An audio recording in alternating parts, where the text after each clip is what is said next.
Yo welcome back to my channel. दोस्तों मैं करेंगे प्रोसेसर सुपर एम्पियर 5 बेसिकली आज करेंगे हम एग्जॉस्ट टेस्ट।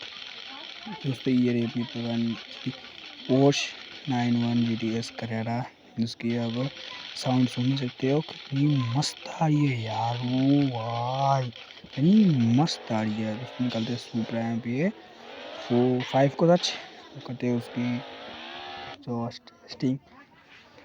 उसके में साउंड नहीं आती ना, वही बात हो गई यार। निकालते अपनी सुपरा एम्पियर 5।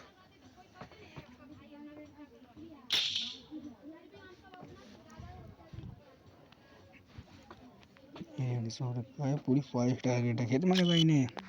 हल्के मत लेना इस गाड़ी को भी गाइस। आज निकालते हैं बाहर और चेक करते हैं इसके एग्जॉस्ट।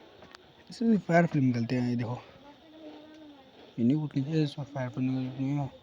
पोर्स मारी थे पटाखे गाइस, वही पोर्स में पटाखे बजे थे। ओ भाई साहब नेक्स्ट लेवल पटाखे मार रही थी पोर्स भाई साहब। इन्हीं सुपर फिल्म बोल कितना आगे लग रहे हैं देखने में तो। ओ भाई साहब, ओ भाई फिल्म आप तगड़े आ रहे यार।